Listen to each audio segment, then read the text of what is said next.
Hi, my name is Keisha Dawson, and I'm going to be summarizing the findings of the curriculum audit that I did for our 7th grade reading English language arts curriculum. We use HMH into literature, and basically everything is given to us. So I meet with district leaders, I meet with other teachers, other teacher leaders to not pick the curriculum, but basically look for ways to make things easier for other teachers in the district. We look to basically organize the information because it's all given to us, like I said. So we look for ways to make it easier on teachers to a first year teacher can come in and grab what we've done and teach from that if they need to. Basically, we have the pacing guide that the district has put out for us. We have the readings and writing assessments, and everything, again, is given to us, okay? All of this has been done before we teachers even step into the building or even meet with district leaders. They've done this for us. The curriculum is standards-based for Georgia, so it does align with state and national standards. It's supposed to be designed to accommodate the needs of all students. It does a fairly good job of that. I found when I did the audit that a lot of the material that was used didn't really give a good representation of the student population that we have, which is mostly African American.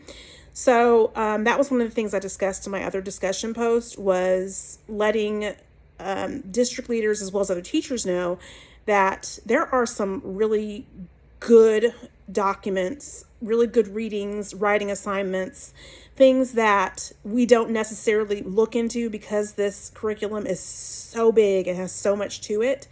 But if you dive into those things that we don't often look at, there are other things that we can use in place of what we've been using. So other readings that we could use that would better represent the student population that we have. How our teachers are expected to implement the curriculum. I mean, basically, it's given to you. This is how it's supposed to go. The pacing guide is given to us, and I mean day by day.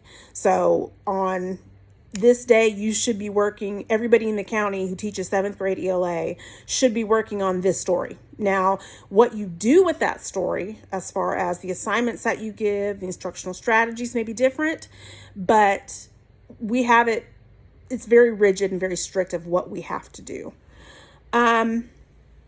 The leadership team monitors the implementation. I don't think they really do. I mean, as far as the district, they don't really come into our classrooms to see what we're doing. We meet as cadre, and that's just a bunch of us 7th grade teacher leaders come together from all around the county, and we discuss the curriculum, or like I said, we organize the curriculum.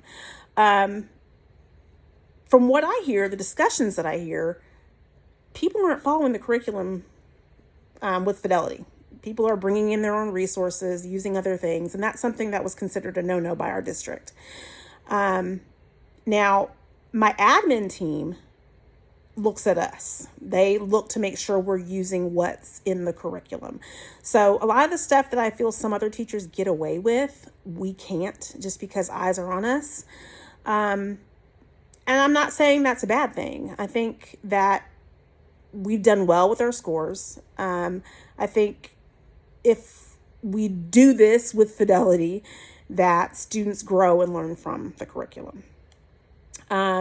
Engagement is a piece that I think is missing from a lot of the curriculum that we have. And maybe that's why a lot of teachers do bring in other things, other sources, because it's always the same thing. You read the story, analyze the text questions, do this, do a skills coach, watch a video, and it's the same every story, every unit. So I will say we do bring in some other things, but it's approved.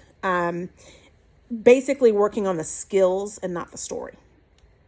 The assessments, that was another problem that I felt was a part of the curriculum, is that we teach to the skills of the curriculum, or teach the skills of each story.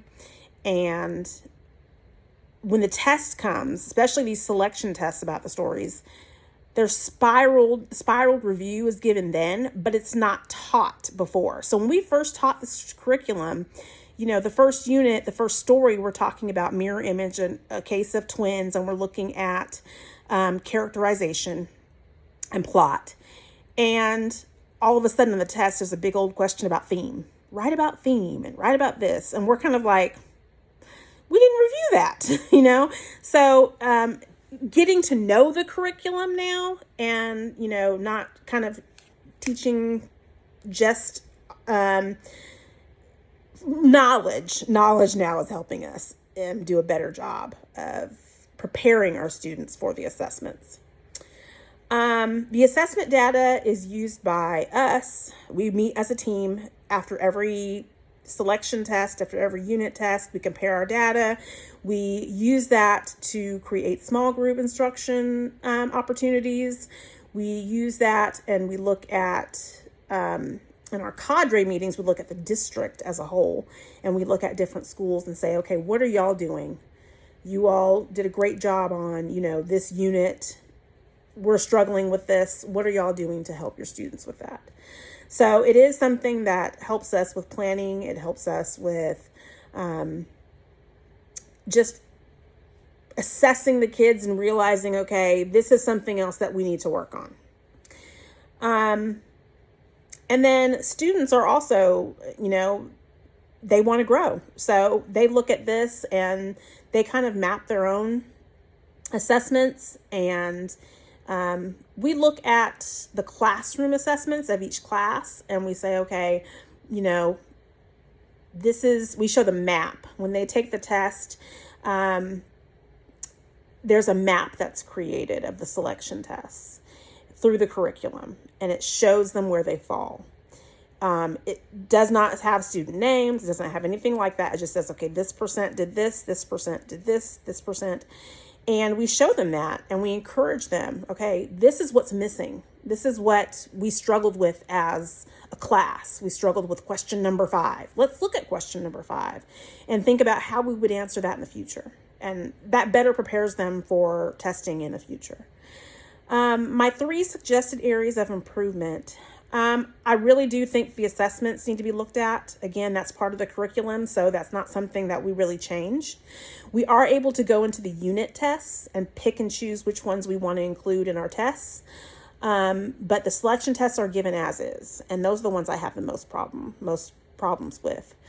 I think also diversity, again, like I said, making sure that students see themselves in the curriculum, and so including some of the outside or the material that isn't often used. Again, we have so many resources within this curriculum that it's hard to get to all of it. But if you take the time to really look through it, you'll find some things that you can use, that we can use for our students to, show representation of other ethnicities, nationalities. So I think that's another area of improvement. I think the last area of improvement, is just the monitoring of the curriculum. I think a lot of people get away with doing other things, and that's great if it works, but a lot of the times it doesn't. And we've seen that in our data when we've met as a cadre. So having to be held accountable for using the curriculum with fidelity is something that I think needs to be improved as well. Thank you so much.